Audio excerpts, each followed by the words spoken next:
everyone, and welcome to today's North Carolina Botanical Garden virtual lunchbox talk. I'm Joanna Massey-Lalikas, the Director of Education at the North Carolina Botanical Garden. We're so glad to have you with us today. Today, we bring you Dennis Testerman, who'll be talking about the Suther Prairie Preserve. So if you live in our area, we hope you'll come by for a visit. Our garden is open to the public on Tuesday through Sunday.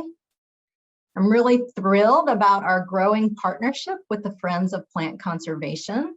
We've partnered with them again this year for paired offerings of lunchbox talks and excursions to some of North Carolina's most beautiful state natural areas. We have 3 on the schedule so far and are planning for 1 more in 2021. We scheduled the Red Lair and Soother excursions on the same weekend, a Saturday and a Sunday, in case some folks would like to make a weekend of it in the Charlotte-Mecklenburg greater region. You can register for any of these programs through our events calendar. There's still room in all programs, I believe, except the excursions to the Green Swamp and Boiling Springs Lakes, which is accepting names for the waiting list currently. We would like to thank our Spring 2021 Lunchbox Talk event hosts, Sims Preston and Olympia Stone, for supporting our Spring Lunchbox Talk series at the Dogwood level. Lunchbox Talk event hosts provide funds that support program planning for reaching a broad and diverse audience, including support for captioning recorded talks that are made public, available to our public. So now to introduce our speaker, Dennis Testerman is a conservationist and a minister. He has an undergraduate forestry degree in environmental conservation and a graduate divinity degree in environmental ministry. Dennis has served as a conservationist, educator, and minister in Nigeria, Pakistan, and North Carolina. His roots run deep in a high elevation Southern Appalachian mountain cove farm that has been in his family since 1789. It's a farm that features a registered old growth forest natural area and a restored heirloom apple orchard. He currently serves as a volunteer preserve steward for the Soother Preserve, and we're really excited to have Dennis with us today. So thank you for joining us, Dennis. I'll hand it off to you. Good morning, everyone. So this is the iconic picture. If you Google Suther Prairie, do an internet search, you will quickly come up to this photo that was taken by the late John Soother a number of years ago. But certainly I think the most colorful photo that I've seen of that prairie. Wanted to start with a land acknowledgement. These are two statues. You may recognize both of them. The one on the right is of Sartown woman that's on the Bicentennial Plaza in the state capitol in Raleigh, circa 1600s. And on the left, a Cherokee Indian, and that I believe I took in the botanical gardens in Asheville some years ago. So I'm going to read this plaque. This plaque is on adjacent to the Settlers Cemetery in downtown, or as we call it, uptown Charlotte. But I'm going to read this as our land acknowledgement for today. Native Americans have occupied this part of the Catawba River Valley for more than 10,000 years. First came the Paleo Indian hunters, following big game and spreading their Ice Age culture south. Later, archaic Indian peoples adapted to climatic changes and developed a sophisticated hunter, fisher, gatherer technology, which served them well for thousands of years. About 1,000 years ago, local Native Americans were practicing a woodland Indian lifestyle. From fields and streams, they skillfully drew the materials needed to sustain their way of life. Stone, bone, wood, and shell gave them tools. Trees, grasses, and other plants were processed into shelter. These, plus a rich array of animals, provided food and clothing. Cultivating the soil, they added yet other resources and security to their lives. The earth itself yielded clay for pots. By the time the Spanish arrived in the area in the 16th century, Native Americans had developed large towns, traveled long-distance trade networks, and political alliances both north and south along the Catawba River. They were the Yeshua people of the river. We could come to know them as the Catawba. After the Spanish came, European American traders and settlers, an influx of new deadly diseases, and the loss of most of their ancestral land with the Treaty of Nations Forward in 1840. The Catawba Indian Nation is today centered in York County, South Carolina, just south of Charlotte, a vital part of this area's history. And I might add its present and its future.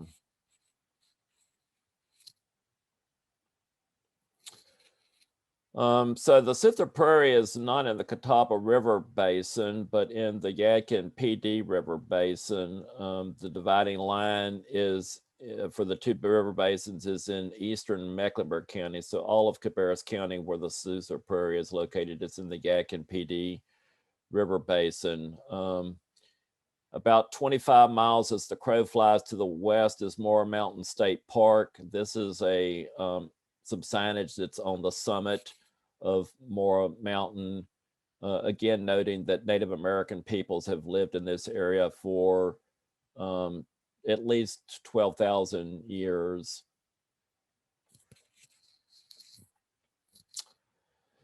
A lot of Native American history associated with the Dutch Buffalo Creek watershed, which is the drainage area for Suther Prairie.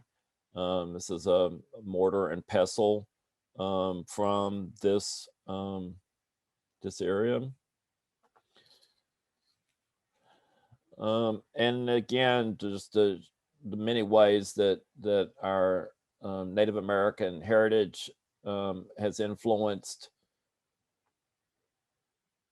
our lives is the names that we give to plants. So Indian grass, that is a prominent species in Suther Prairie, and Indian paintbrush, which is one of the more colorful species of flowers, and was the orangish reddish color in that photo that I showed at the beginning. So another plaque that's at the Settlers Cemetery in downtown Charlotte, talking about the Piedmont region in the 18th century. I've got some other quotes from John Lawson, who was a surveyor, explorer, made his way up through the Cabarrus County, Concord, Salisbury region and beyond in the early 1700s. The quote here is that, as he described it in his journal, his diary, is adorned with pleasant meadows, rivers, mountains, valleys, and hills, and rich pastures, and blessed with a wholesome, pure air, especially a little backwards from the sea. And then goes on to describe the landscape in terms of both trees, but the prairie areas with grasses, asters, and sunflowers. And then the species, some of which are extinct now, from this area at least, the bison that we'll be talking about quite a bit during this hour, and passenger pigeons that are no more. He has an account in his book where he talks about that you could go out at night when the passenger pigeons were roosting in the boughs of oak trees and flail the limbs with a stout stick, and they would fall out of the trees in bushel baskets full of quantities. And then again, that plaque talks about the settlement of the region by the European Americans. I think this book is still in publication. It's been reprinted by University of North Carolina Press, as I recall.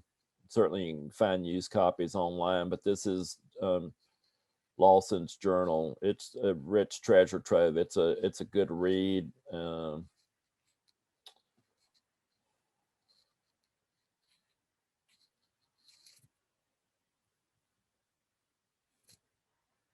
And another quote from Lawson, talking about prairie specifically. We traveled this day about 25 miles over present savanna ground, high and dry, having few trees upon it, and those standing at great distance. The land was very good, free from grubs and underwood. And then that was a quote in an article published in the Greensboro News and Reporter several years ago. And the reporter goes on to talk about how vast the extent of the prairies were. That last sentence, the prairie extended about 100 miles from what's now Rowan, Union, and Mecklenburg counties, southwest into South Carolina.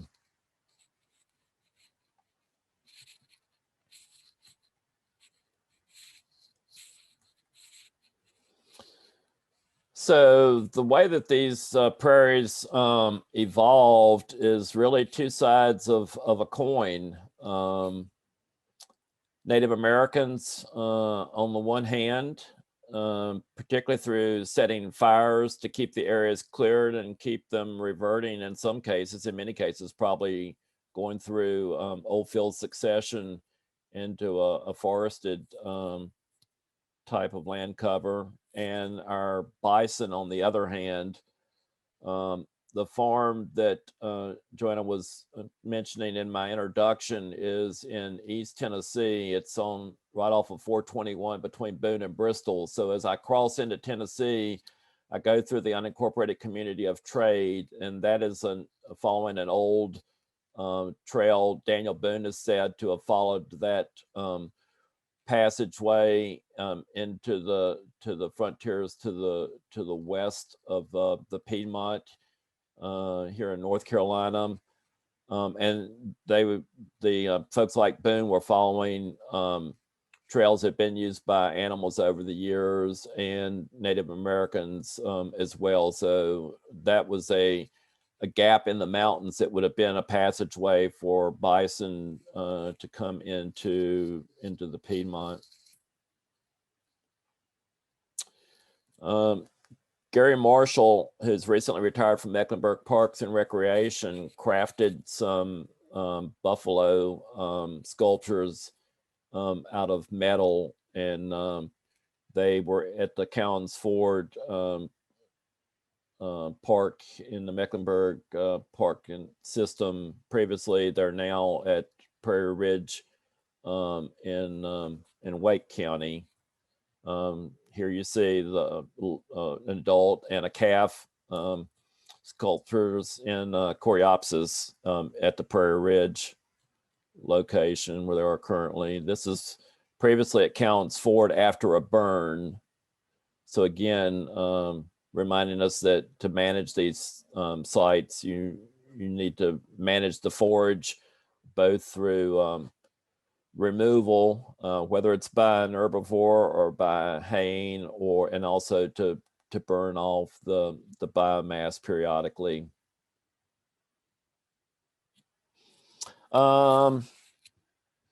Back up. This might be a good point, David, to pop up our first poll. You should see the first poll here.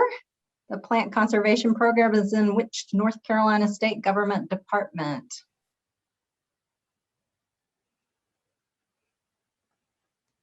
We have 43% ag and consumer sciences.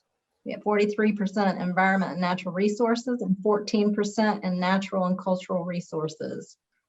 We'll have you share what the true answer is, Dennis.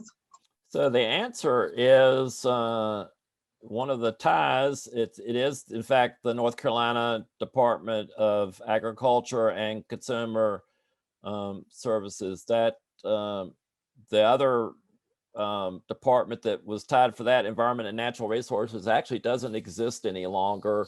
When government was reorganized, I don't know, that's been probably about 10 years ago now.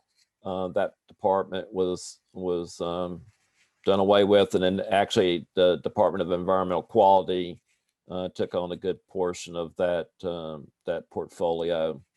I think that's important to our conversation, though, as we go forward about the logic of which department the program ended up in. So the folks that settled, Cabarrus County, the western half was settled by Scotch-Irish Presbyterians, and so there is actually an Irish Buffalo Creek in the western section of the county. The more German, Swiss, folks from that part of Europe who were largely Lutheran and Reformed in orientation settled the eastern part of the county, including where Suther Prairie is. And you can see here that there was actually there are two churches that were established, St. John's Presbyterian Church and what's now Bethel United Church of Christ were formed back in 1745. Another historic marker in downtown Concord, noting that the current road structure follows an earlier colonial trading path, and before that, a trading path that was used by Native Americans.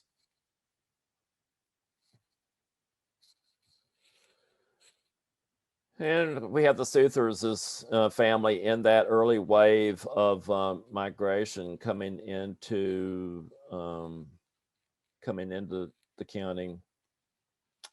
So the oral history and the records in the family, the Soother family and the Ritchie families are related. This is the Ritchie homestead. That this is a house that, as I understand, was built in the years immediately following the Civil War.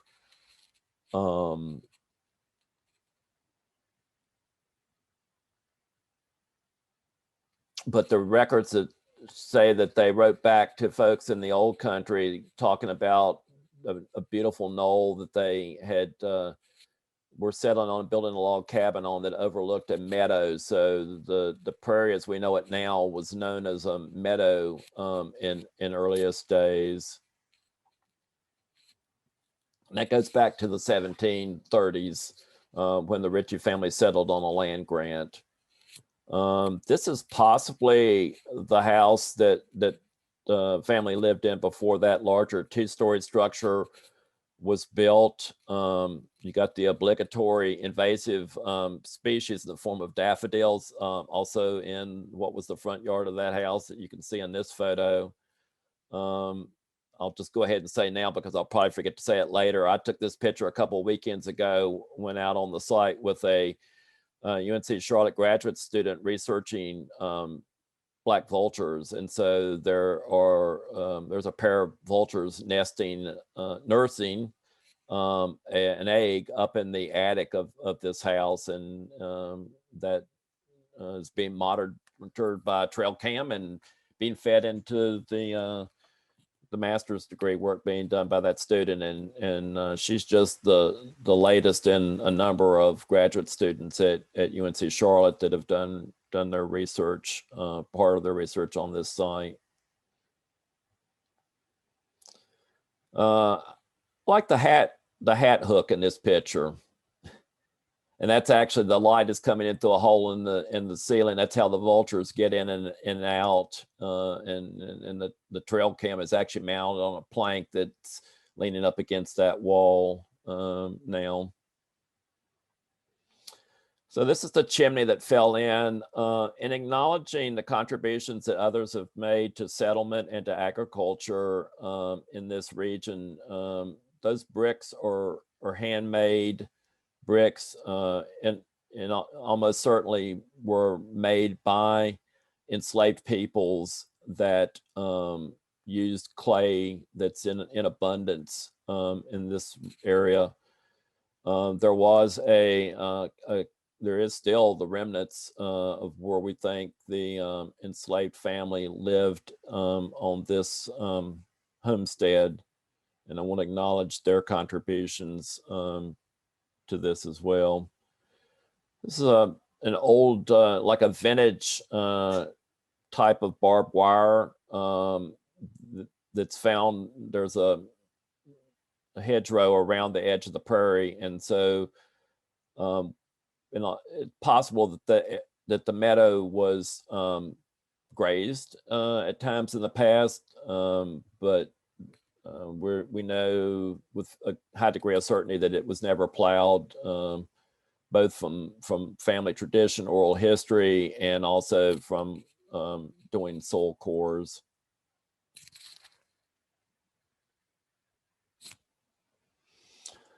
The eastern half of Cabarrus County, eastern fourth, I guess, of Cabarrus County is in the Carolina Slate Belt, and that includes the area where the prairie is located. So Dutch Buffalo Creek, that's adjacent to the prairie, will almost dry up during some of the driest spells that we have in summers. Some of the feeder creeks actually do pretty much dry up. They're just, pools that are left to sustain the life in the creek.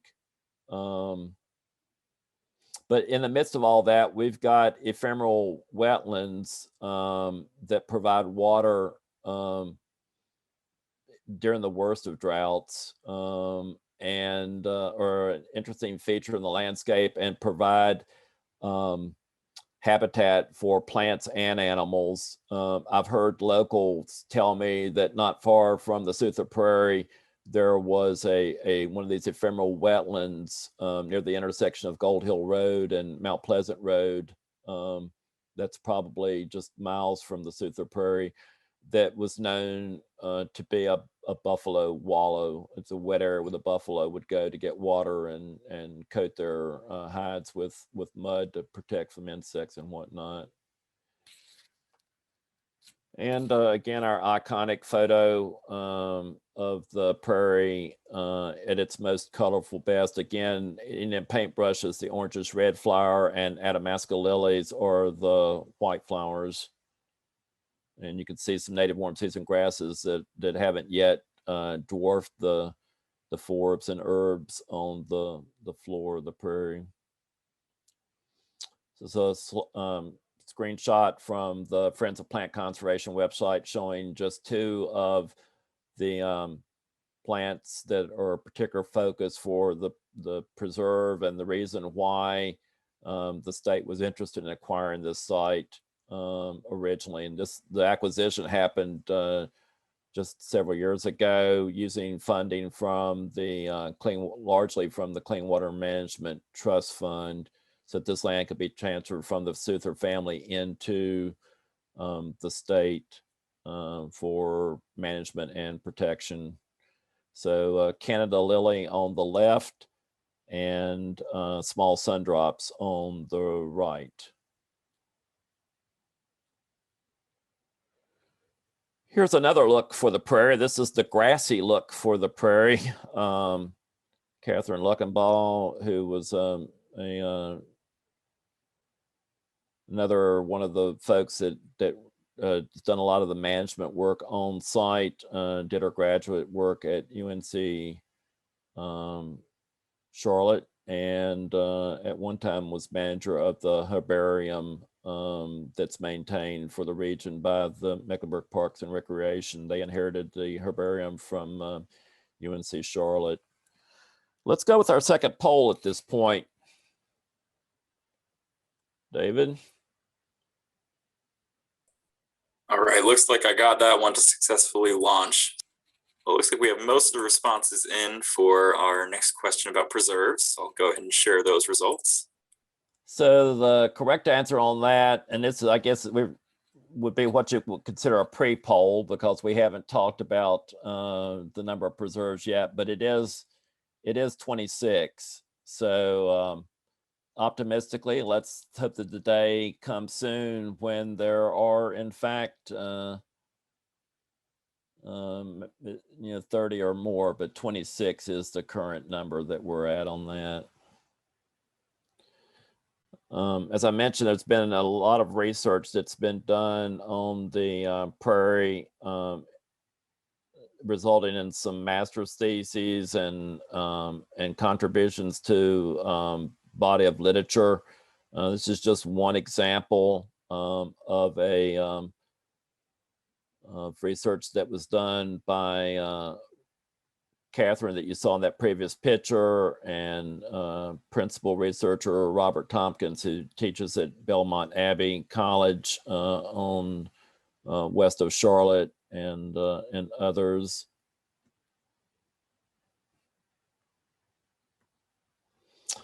So this is this slide is from Lisa Gaffney is participating on this call today. This is research that Lisa and Jim Matthews and others did under the auspices of Habitat Assessment and Restoration Program, which was an entity that Dr. Matthews set up while he was chair of the biology department at UNC Charlotte. They actually did the natural heritage inventory that brought this site to our attention.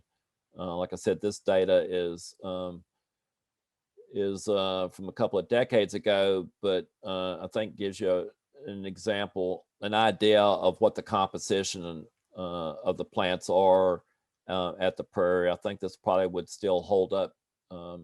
We're getting ready, the plant protection program is getting ready to, plant conservation program is getting ready to take up the running transects again through the prairie on an annual basis to do a qualitative and quantitative analysis of the plants that exist there. But you can see that a good portion of the site is made up of the grasses, the graminoids,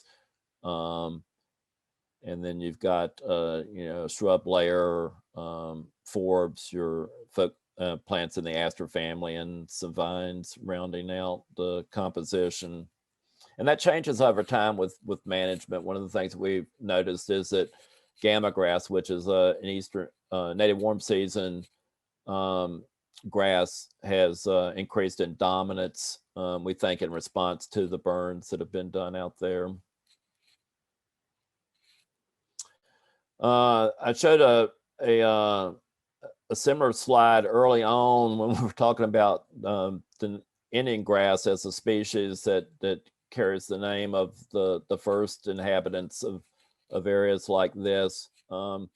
We early on did a lot of seed collection on site, and so a number of those seeds were funneled through what is now the Natural Resources Conservation Service to their plant materials center up in Cape May, New Jersey, where they were grown and evaluated and eventually ended up in commercial production. So in addition to Indian grass, there is a Soother named germplasm ecotype that's out in circulation now. And you can go to the Cape May Plant Materials Center, and they have a list of commercial sources for these seeds. You can see the distribution map at the bottom of this sheet showing in Virginia, North Carolina, and South Carolina are the range in which this would be a good ecotype for consideration in doing restoration projects, or for introducing native warm season grasses into a grazing rotation for cattle farms.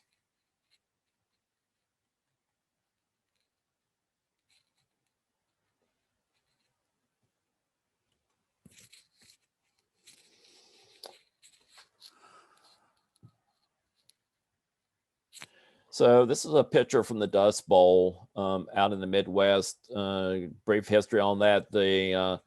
As the westward people like the Suther family, the Riches, came down out of ports of entry, Philadelphia and so forth, and into the Piedmont, and then that expansion continue westward. So back in the almost a century ago now, plowing of the prairies in the Midwest, Oklahoma, Nebraska, Colorado, Kansas, Texas, were those states or in close proximity to each other, was the ground zero for the Dust Bowl. And so this was a result of plowing prairies. And so the deep root systems that are characteristic of prairies, when that was destroyed, the soil had nothing to hold it in place. And so it just blew away, and entire lives and farms were ruined and even lost in the case of lives as a result of this.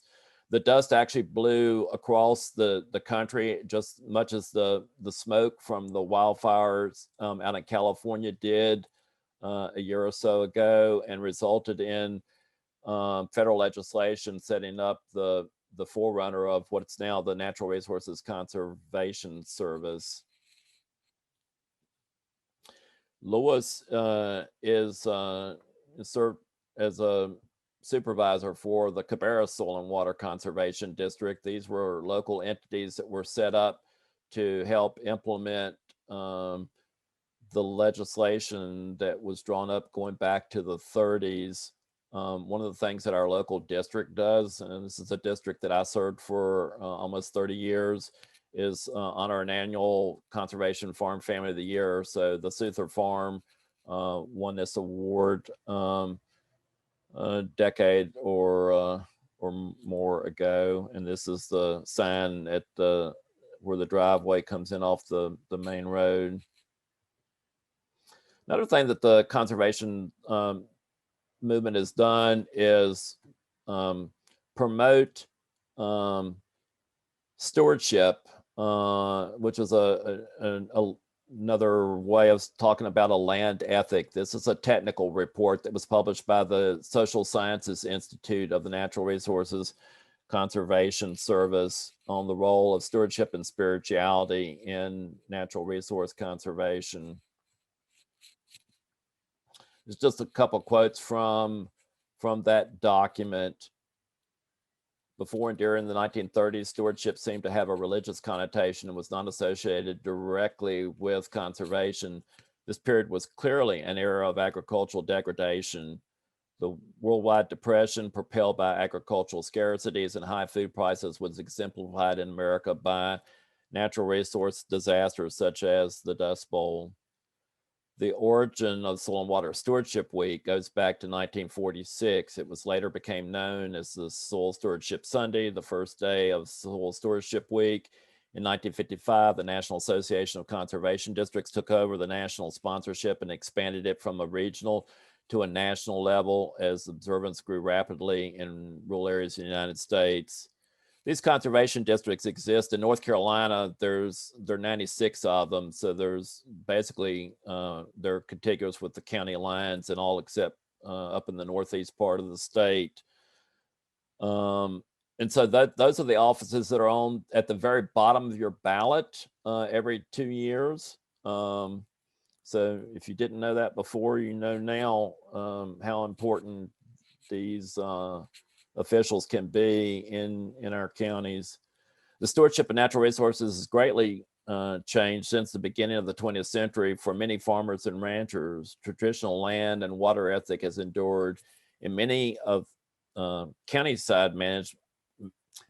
the countryside manage land resources because it is the right thing to do. Others protect natural resources because of regulations or the threat of regulation. Although voluntary protection of natural resources has changed, many stewardship elements are still encased in spirituality, which may ensure its permanence. So that goes back to the answer to the question about which department the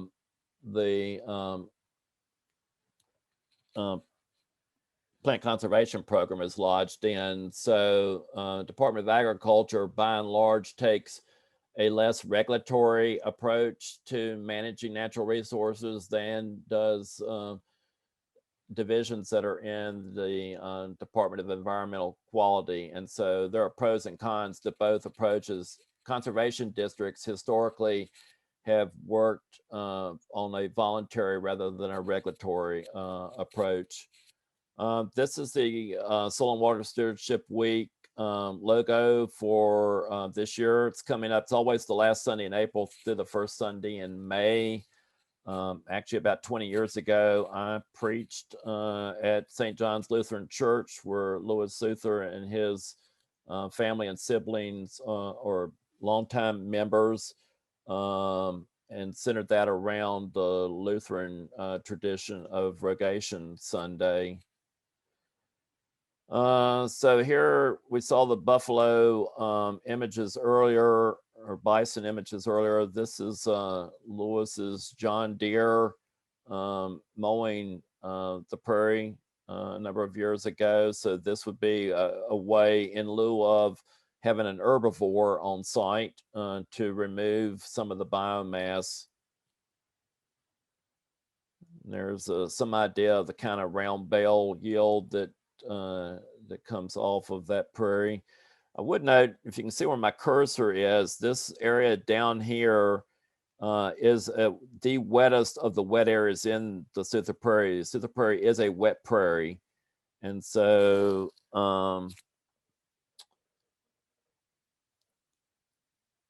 you get, it's wet out there quite often. Spring peepers would be, chorus frogs would be just going crazy this time of the year.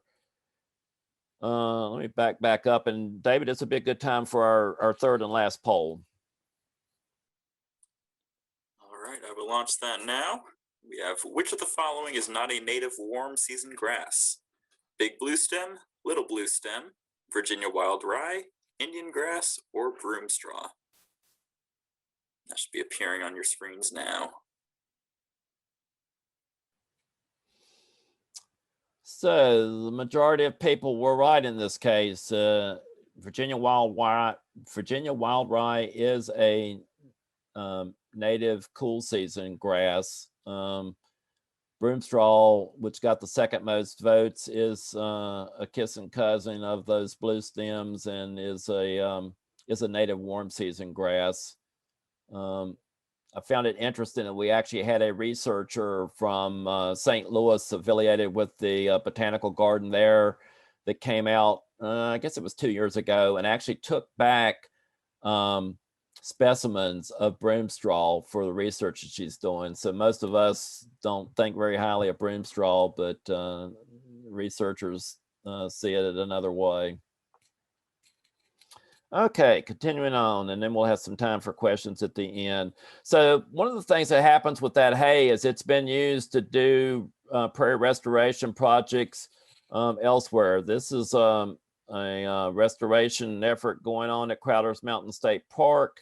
So the hay is being scattered there. The same thing has happened in Mecklenburg County and some of the prairie restorations that they've done in the park system.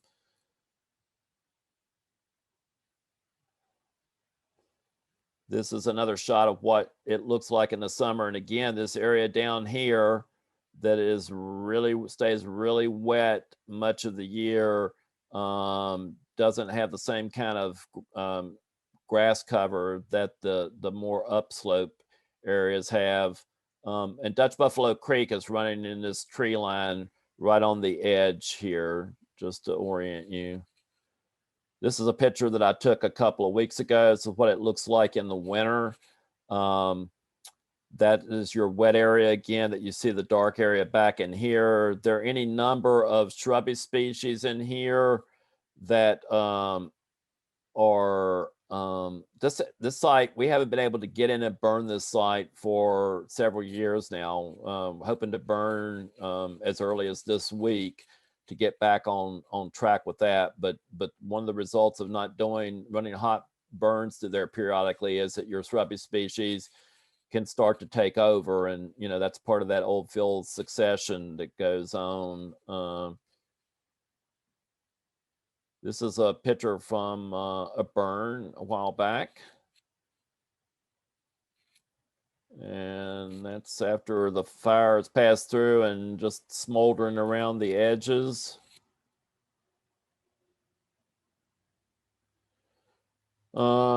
Pollinators, we've done a little bit of look into the fauna on this site. Here's an example of a pollinator on, looks like button bush.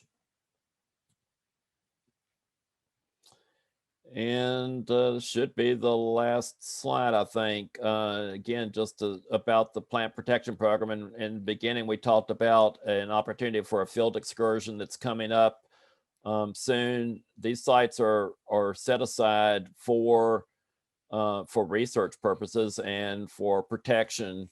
And so it does require a permit to go into the site. You can't just call me up and get me to take you on your own personal tour out there. But in addition to the type of excursion that was mentioned earlier, also there are periodic work and learn days. This site, we've got to work on an access road into the site. Right now, the dedicated access road is on a former logging road, and it is steep and rutted and bare clay. So that's part of what it's going to take to be able to get the public out there to help on volunteer days to work on that site. And with that, I will stop the sharing. The quote was sticking in my mind. Aldo Leopold is one of my favorite conservationists, and in the Sand County Almanac, he wrote that the first rule of intelligent tinkering is to save all the parts, and that's a big part of what the plant conservation program is doing through their preserve system, is to protect these threatened and listed and species of special concern, so that we don't lose them, because we don't know how we're going to need them as our state responds to changes related to changing climate and the restoration projects that we need to do. So what other questions do we have, David or Joanna? Yeah, we have a few good ones coming in. Thank you for mentioning that it is accessible by permit only. That covers a couple of questions that came in. But for those who are interested in attending the preserve, when is the peak bloom at Suther Prairie? It is a moving target. Generally around Easter was when those pictures were taken in the past with the Adamasco lilies and the Indian paintbrush in full bloom, but there are over 200 species that are documented out in the prairie. And so there's stuff blooming, you know, all throughout the growing season. So it really depends on what you're interested in. And I'm always interested in the little things that are more subtle, like the Canada lilies don't dominate the site. You really have to look hard for them and have to go in and move your hands and part the vegetation to find them. So, but yeah, typically, you know, in the spring, you're going to see a more colorful display in most years than on into the growing season. If you're interested in colorful blooming things, if you want to see the grasses flowering, which they don't have colorful flowers, not super colorful flowers, but you know, that's going to be later in the spring, later in the growing season when they start doing their thing. Sure. Well, thank you for that. We pretty much tell people the same thing when they ask when to visit the garden, all times a year, really. All right, next question we have. Did the Soother family ever burn the prairie, or were prescribed burns started by the PCP? So to my knowledge, they never burned it. That was a reliable area for harvesting hay in otherwise dry times. The farm was a dairy farm during Louis Soother's childhood, and then pivoted to a beef cattle farm, but there was always a need for dependable forage. And, you know, it's amazing what you can get off of 8 acres that has, you know, spring heads that are feeding it, and means the soil is almost always going to have enough moisture to yield a pretty good crop of grasses. As a follow-up question to that, have soil cores been done on the site, and do they reveal any burning pre-European settlement? So there was a master's thesis done on the soils. They actually went in and did cores. Laid out a grid system in the prairie and did core sampling. I'm not aware of anything that showed any evidence of burning, but there might be some folks that are still on the call that have better knowledge of that than I do, and they can type that information in if they know better. Feel free to share that in the chat if you have any more details on burning at the prairie. We have another question. Do you know the goal of the restoration project at Crowder's Mountain State Park? I don't. I was not even familiar with that until I was looking online to see, looking for some photographs to supplement for this PowerPoint presentation. I know in Mecklenburg County, they're trying to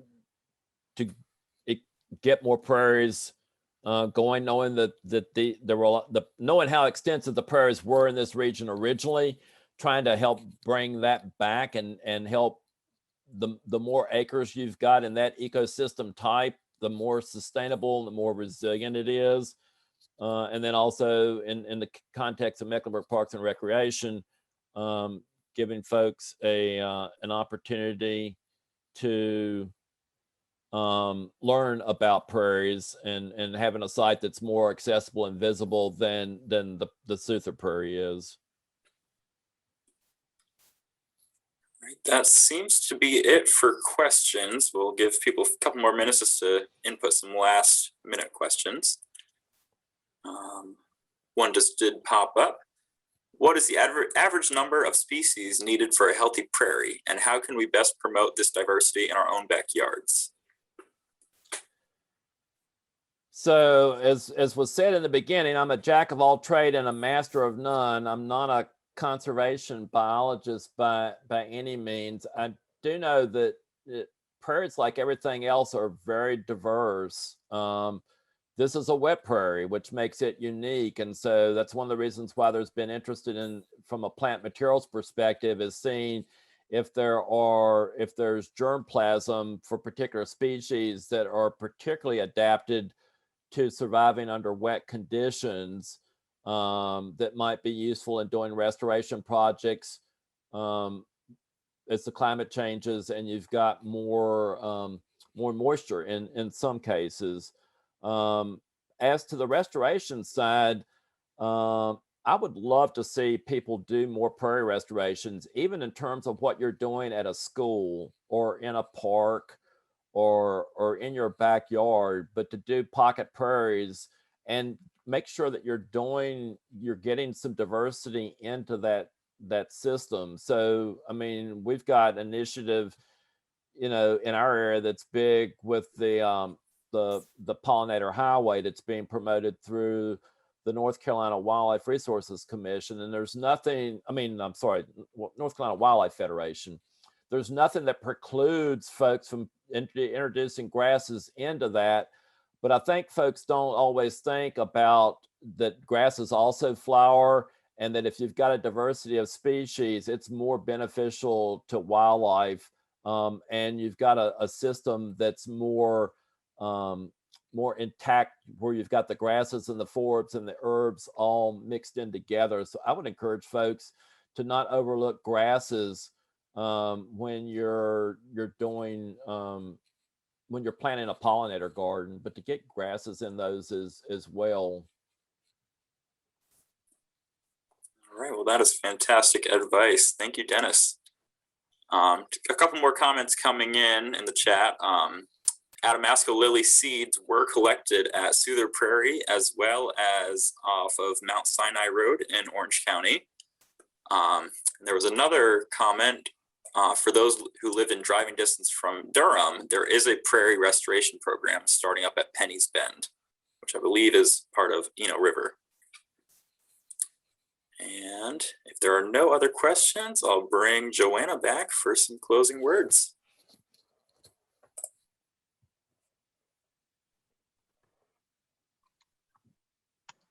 Thank you, David. Dennis, thank you so much for being here with us today. This has been wonderful, so informative.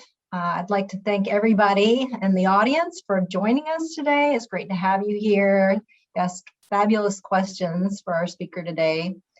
Please consider joining in on the excursion to the Suther Prairie Preserve or another future excursion, as well as lunchbox talks on other nature preserves coming up.